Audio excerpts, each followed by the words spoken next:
I'm Joshua of Opolis and SporkDAO that we helped put on ETH Denver. Thank you for coming. I've invited Ivan, a professional global nomad who's at Aragon, Cameron, who is a professional tax person, also a global nomad, and Yev, who is a lawyer, but not your lawyer, unless you hire her. I'm very local, like 20 minutes away from here. I think we have to do like real close to the mic because Get intimate. it's loud. Cool. So the title of the talk is a borderless world. The thesis is the globalization has made the world much smaller. Ethereum and Web3 technology have made borders obsolete in a sense. Money should be able to go across borders. People should be able to go across borders. COVID happened. People realized that they could take a laptop and work from anywhere in the world. This has caused a great deal of people experiencing other cultures, but also there's been some clashes, if you look at Lisbon, between the expats and global nomads and the locals. And my thesis is that we could use, and I'm just going to explain Opolis real quick, my day job.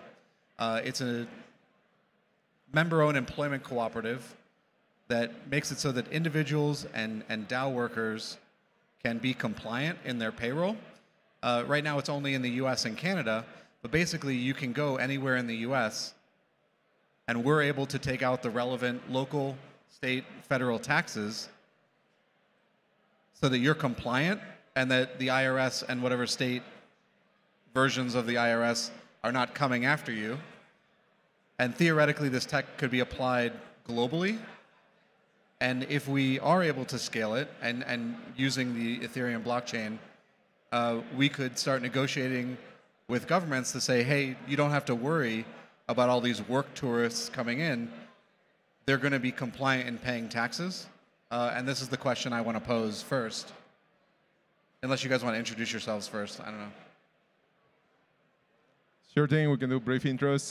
Hey everyone, I'm Ivan. I'm head of ecosystem over at Aragon and a pleb in a couple of other on-chain native collectives.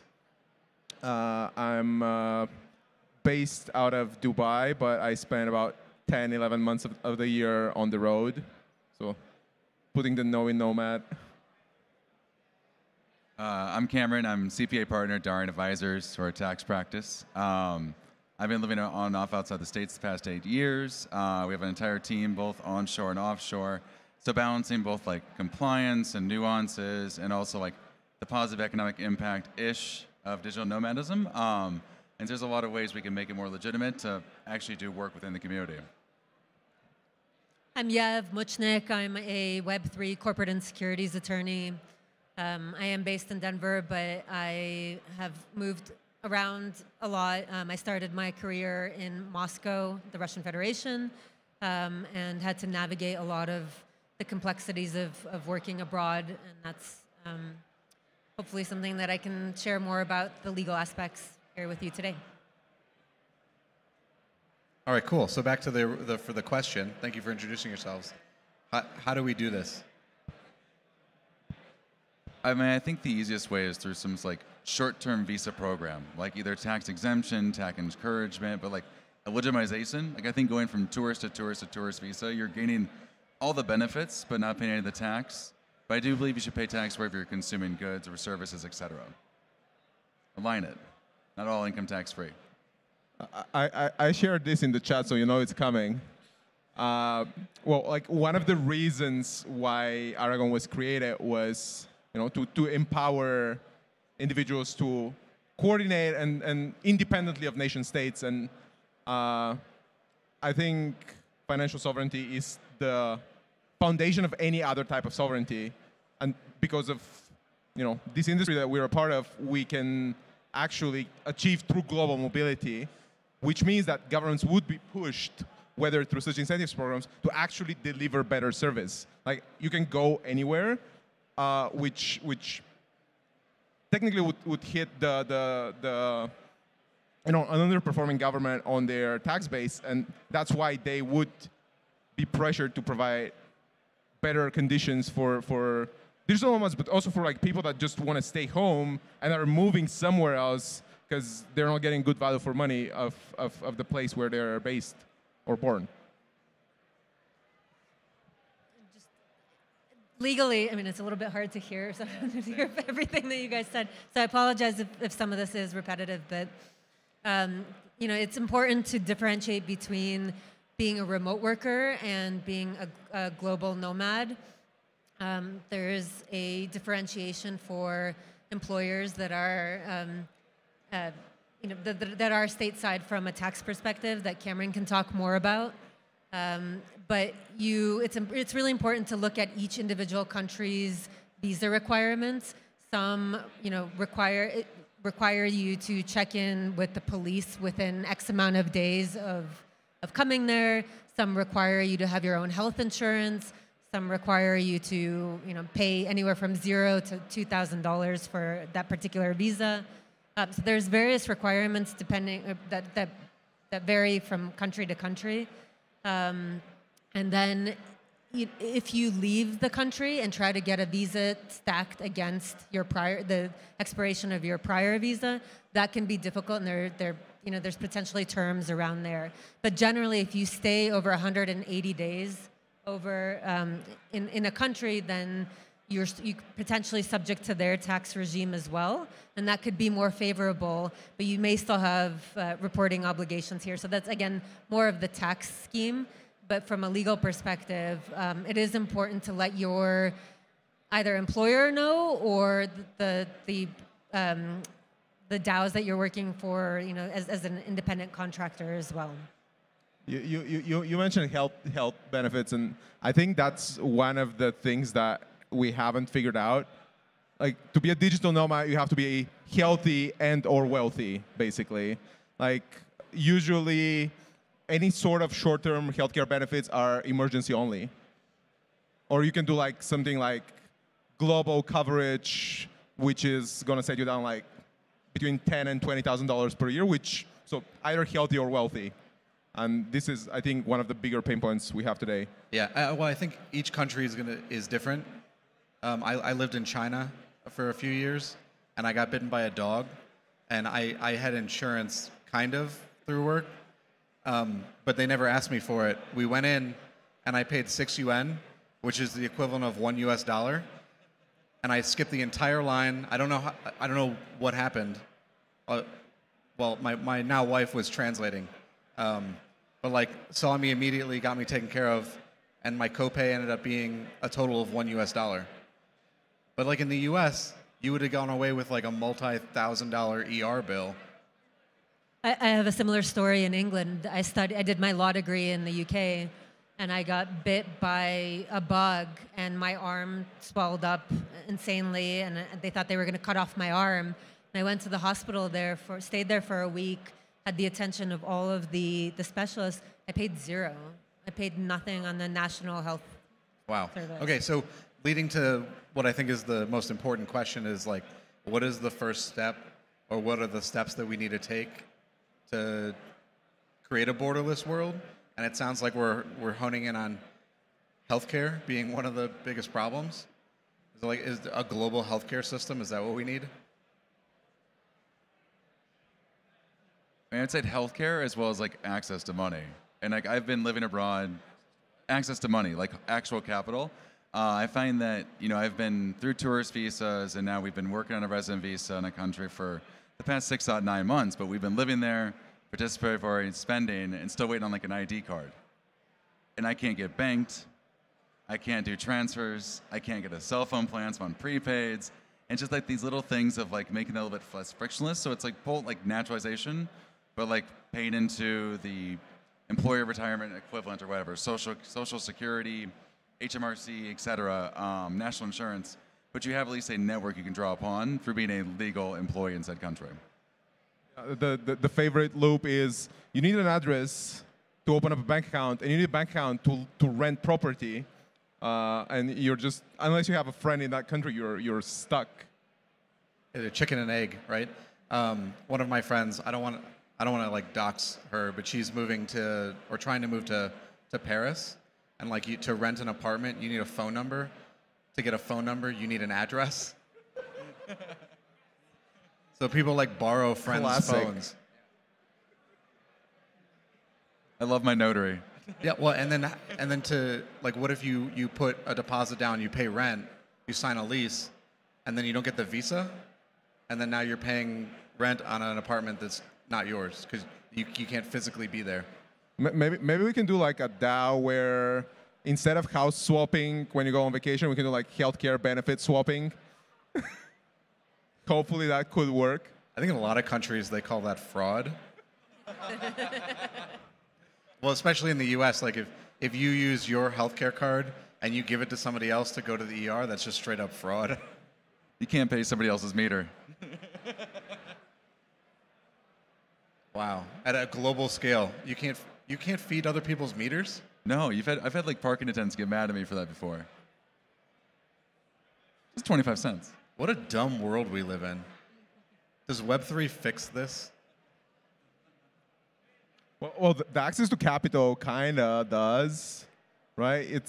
I mean, good luck getting a mortgage abroad, but you can use DeFi to, and let's be real, we don't have real assets. It's all magic internet money, so you can't borrow against that anywhere else except in DeFi.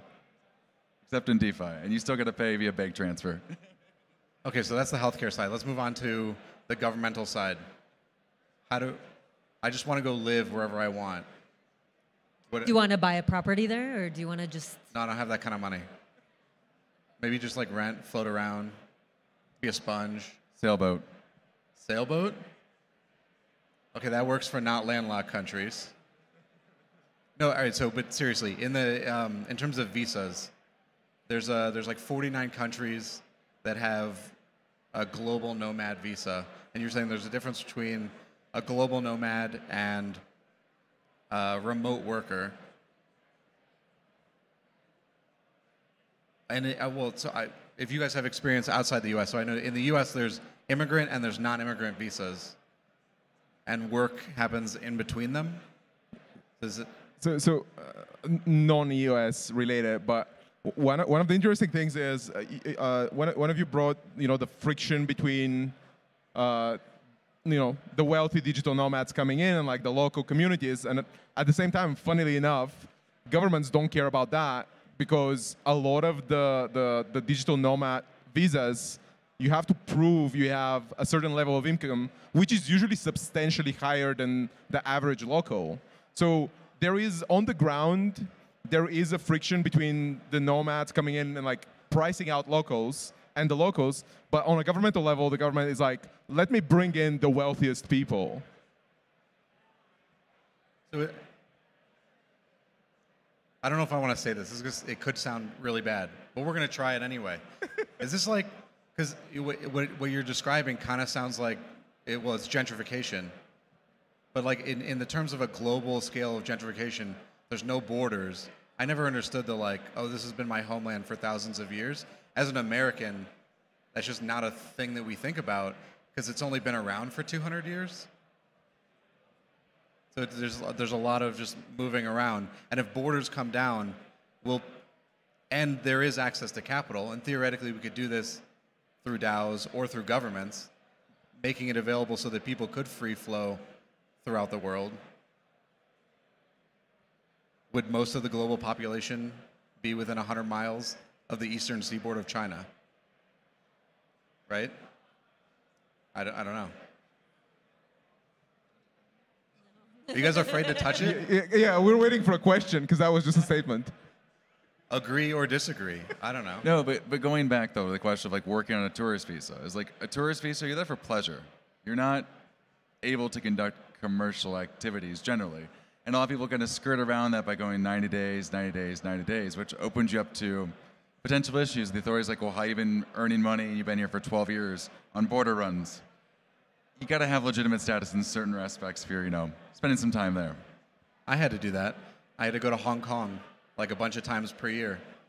There's like a whole flow of people who go from mainland to Hong Kong to like, they get an embassy appointment, you stay in a hotel for 2 nights, because you drop it off at 2 p.m., you go back 10 a.m., and then you fly back. Yeah. It varies from jurisdiction to jurisdiction. I think Spain just opened up their global nomad visa recently, and I think that's becoming a very popular country to go to. What can we do to get rid of these inefficiencies? This is the thesis. Does anyone have an answer to this? I mean, the visa is the one bit that is probably hardest to work around. But as we said, there are like a bunch of other problems that could easily be solved by private initiatives. You know, like access to capital, you know, getting your cell phone, getting rent, getting healthcare. Like all of that stuff doesn't have to depend on a local government. So, I mean, I know that the government stuff is kind of like the big, easy to look at target, but there are like a lot of things around that can probably be solved sooner than, you know, figuring out the visa stuff. So, it's a pretty constant that tech moves faster than government, right? And we're at a place where we're still experimenting, but we're still very far ahead of where governments are. Where do you see this clash going? I mean, I've seen it in some countries I've been as of recent. I see a more like gated visa process. Like there used to be the concept of like a rentista, jubilista visa in a lot of like South American countries where you have proof of income, you get paid a pension, come retire here kind of thing. They were used for digital nomadism, et cetera, and we found through a couple other countries, the path to get there is more stringent, requires more capital, more connections, previous time spent.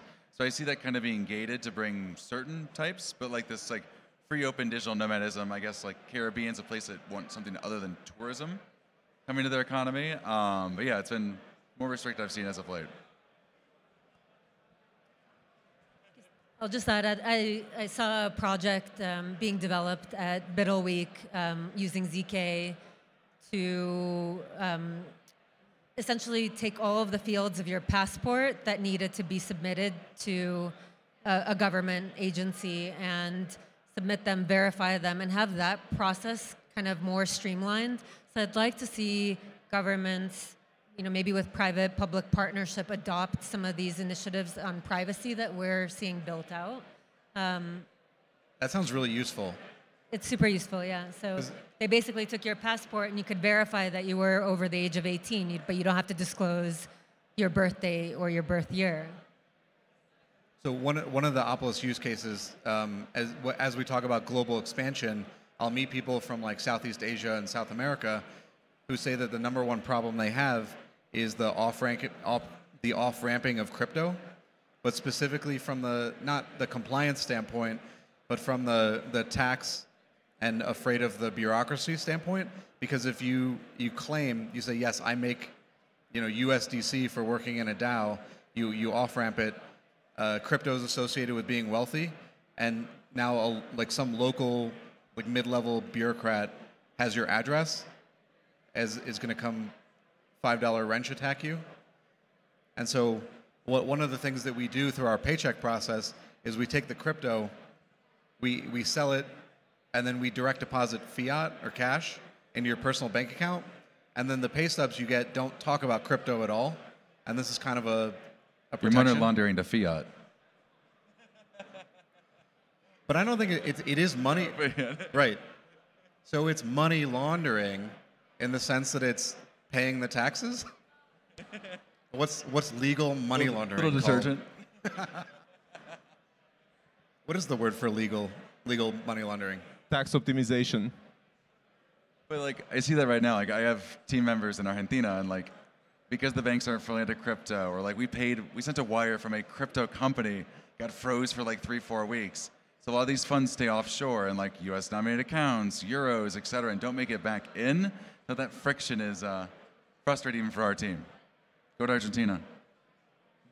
Well, you mentioned offshore, but basically, the simplest setup would be find a jurisdiction that's friendly towards crypto, set up a company there, service contract between your employer and that company, and then that company pays you a fiat-based salary wherever you want to stay. The problem is like then moving around becomes a challenge as well, because, unless the fiat account is in that same crypto-friendly country.